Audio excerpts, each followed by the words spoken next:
On a mysterious island, time has become estranged.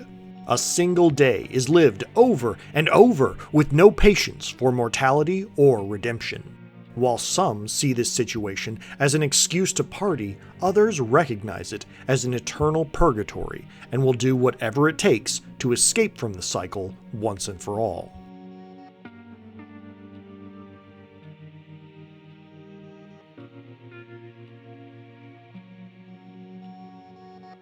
Deathloop is a first-person shooter. In it, you play as Colt Vaughn, a ex-military test pilot who wakes up on the shores of a mysterious island with a hangover and a bad case of temporal disorientation. As you quickly discover, everyone on the island wants to kill you, but even if they succeed, death is no escape, as each time you're slain, you wake back up on the same shoreline. As the game's narrative reveals, a group of eccentric scientists have trapped the entire island in a time bubble, with everyone involved being forced to relive the same day over and over, with only you and a few rare other individuals even aware that the time loop is happening. Now, while your survival is not really in question, if you want to escape the island, you'll need to find some way to break the loop once and for all. Lab. Figure out residuum, it'll make your life easier. Or do it the hard way. Whatever. Hand-holding is over. What are you looking at? Why are you... Son of a... Now, mechanically, Deathloop is a first-person shooter that includes light stealth, exploration, and puzzle-solving elements. Most of your time will be spent exploring the island's levels, trying to gather clues and information on how to escape. Now, it's important to note that most of the other people on the island actually like the time loop, and they use it as an excuse to throw a massive party of eternal hedonism and debauchery, which means that as soon as they spot you trying to stop it, they'll try to put an end to you with maximum prejudice. At which point, you can either use your equipped weapons to defend yourself, you can use gadgets such as grenades or automated turrets to eliminate enemies, or you can use stealth to try and sneak up on them and take them out quickly and quietly. Fighting.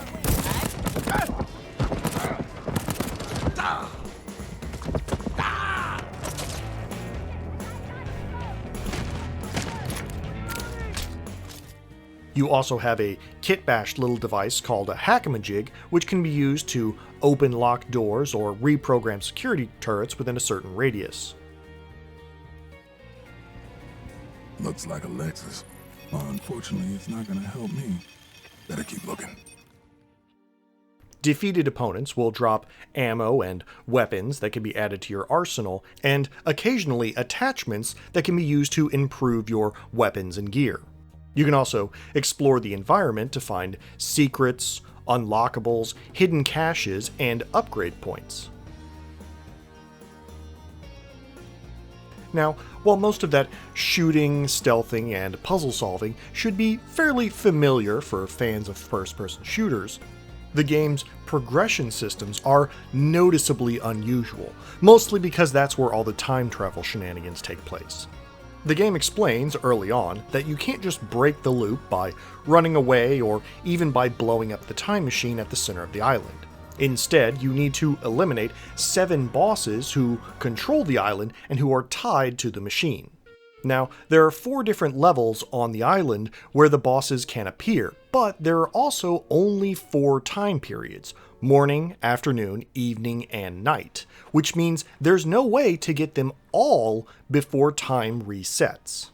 So the game's exploration element focuses on you trying to manipulate the various bosses into a showdown. You'll need to explore each of the 4 levels at different time periods in order to gather clues and manipulate environmental circumstances so that you can force the bosses to move into different areas so that you can take out more than one of them at a time.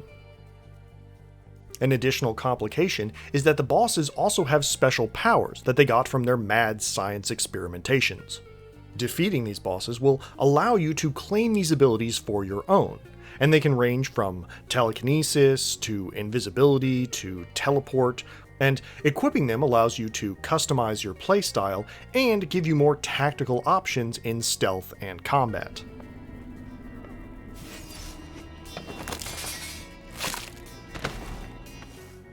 Now, a complication to your mission is Juliana. Like you, she is a person that remembers previous iterations of the time loop. Unlike you, she's happy to remain on the island, and she uses her knowledge to hunt you down to try and put a stop to your activities. Juliana represents an almost roguelike element of randomness. She can show up on any level, she can show up at any time, and she can even temporarily lock the doors so that you can't escape. The threat of Juliana appearing is meant to always keep you on your toes, and if you want an extra layer of challenge, you can even turn on multiplayer, which allows other people to control Juliana during her invasions. And finally, there's the death mechanics. Getting killed by Juliana, or really any other source, resets the day and puts you back on the beach. Early on, this means also losing all of your equipped weapons and attachments. To try and balance this out, the game gives Colt two abilities. The first is an upgrade system. As you explore the levels, and more often as you defeat bosses, you will collect a material called residuum, which is used for upgrading your weapons and equipment. These upgrade points can be spent to lock a weapon, attachment, power-up, or special ability permanently into your inventory, making it available during all future runs. Some weapons and trinkets also have different levels of rarity, but you can recycle materials that you don't want in order to get more points for higher level gear. Your second ability is called Reprise, and this is really a forgiveness mechanic. Basically, if you die during a level, the game will rewind your movement a couple of minutes and restore you back to full health. Now, importantly, it doesn't rewind your progress. It's basically a soft checkpoint system, where if you accidentally mistime a jump or get killed by a large group of enemies, you don't have to worry about losing all the progress you've made through that level. However, it only works twice. If you get eliminated a third time, you're done. Also, each time it activates, you lose any currently collected upgrade points, and unless you can get back to your body and recollect them, they're gone for good. Somebody cover me!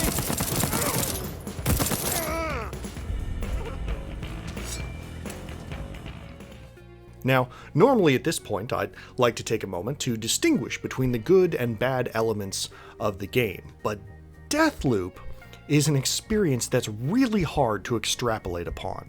Because looking back, Deathloop is one of those games where everything that I liked about it also annoyed me in some small way. Here's an example. The combat performance in Deathloop is really good. All of your weapons feel weighty, and there's a good selection between pistols and machine guns and shotguns and rifles.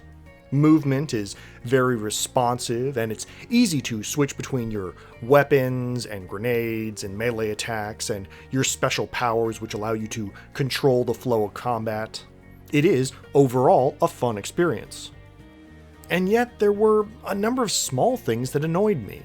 For instance, you can't carry much ammunition with you, which early on is not that big of a problem, except when you start unlocking weapons like the machine gun or auto shotgun that can hold almost half of your total ammo capacity for that type in a single magazine, which drastically limits their long-term effectiveness. Another example, I mentioned before how you can collect attachments to improve your weapons, but if you pick up a neat new gun during a mission, there's no way to equip attachments to it during that mission. You have to wait until it's over. And if you drop a gun with attachments on it, you can't even get those back until the end of the day. And this means that the only opportunity you have to customize your loadout is before or after you go into a level. And then there's the levels themselves, which, to their credit, do look great. The developers do deserve credit for coming up with some really interesting environments. All of them look different, they have different designs, they have different geography, they're decorated with this really unusual Art Deco / disco aesthetic that I kinda dig. And they do have some clever ideas based around the timeline, that when you visit a location determines what it looks like. Areas that you visit in the morning are bright and cheerful in the morning light. areas that you visit in the evening are slowly being blanketed by a snowstorm. Time of day can also affect patrol routes. You'll find more enemies, snipers, traps, landmines, and defense turrets the later in a day that you visit a location.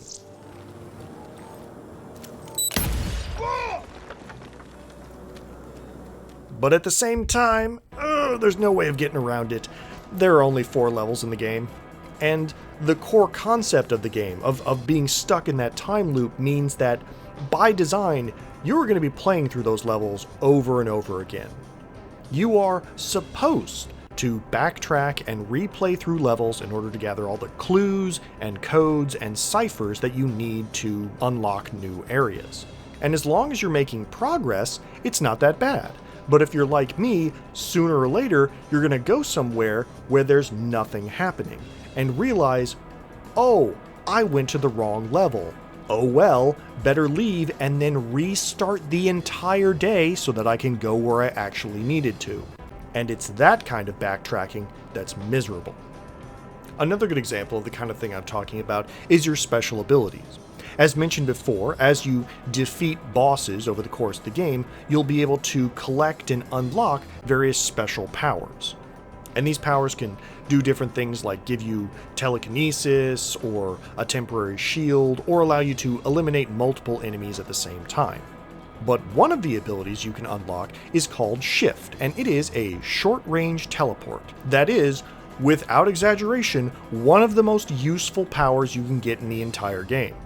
I am, in fact, convinced that, considering this developer's previous titles, the levels in this game were designed with Shift in mind.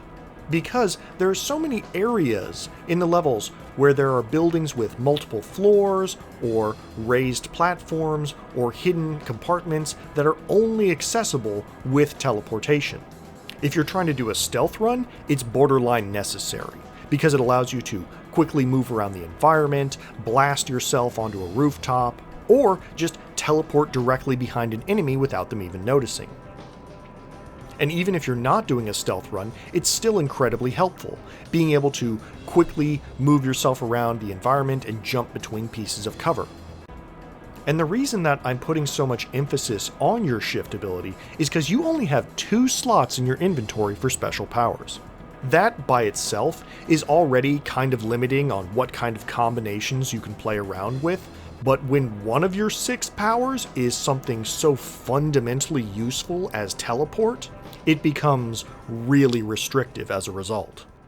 Forcing the player to choose between 6 different powers when one of them seems to have been clearly designed as a core component of the game's movement and exploration, that's not really a fair choice. And I guess the game can probably be completed without it. I mean, I guess you can probably make it through with just regular running and jumping, but I'll be honest, I never had the patience to try.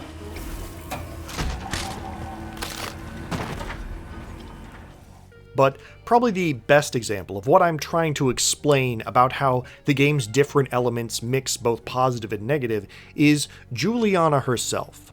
As mentioned before, Juliana is a semi-autonomous antagonist who can show up to attack you when you least expect it. On paper, this is an interesting concept, an opponent that actively hunts you, so you're never safe because they can show up at any time. In practice, though, I was rarely able to appreciate it, because, in my opinion, it wasn't always appropriate. Having Juliana show up when you're in the middle of a life-or-death showdown with one of the other bosses is an incredibly tense experience, and it really ups both the potential challenge and rewards of that encounter. However, at the same time, a lot of the game is just exploration, replaying through levels in order to gather information so that you can trick the various bosses into moving to different areas. And in those situations, Juliana's invasions aren't so meaningful. I lost count of the number of times where I would be making my way through a level, not even fighting anybody, and all of a sudden Juliana would appear. I gotta tell you, the last thing I need when I'm trying to solve a puzzle is a mid-boss teleporting down on top of me and kicking me in the shins. Oh, it's on.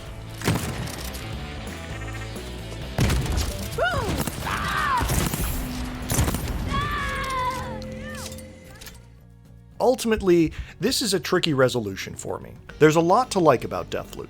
It's got solid combat, it's got a lot of fun weapons and powers to play around with, all of the levels are distinct and well designed, and it's got a really good mixture of both combat, exploration, and puzzle solving. But there are also a lot of small inconveniences, and there's no way of ignoring that the core loop of the game, both figurative and literal, is replaying the same levels over and over to try and make small incremental progress. Now, I had a lot of fun with Deathloop, and I would give it 3 out of 4 stars, but a recommendation is a little harder. If you're a fan of first-person shooters and pure action games, then the levels and the progression system might annoy you. At the same time, if you're a fan of stealth, puzzle solving, and first-person exploration, you might be annoyed at the game's combat, which, because of Juliana, cannot be avoided. There's no convenient niche that the game falls into, and it's really hard to pick the right player. In the end, I would probably recommend it to anybody that would like an FPS if it had the progression system of a puzzle-based adventure game. Alright, well that's enough out of me. Thanks once again for listening. Until next time, I'll see you yesterday.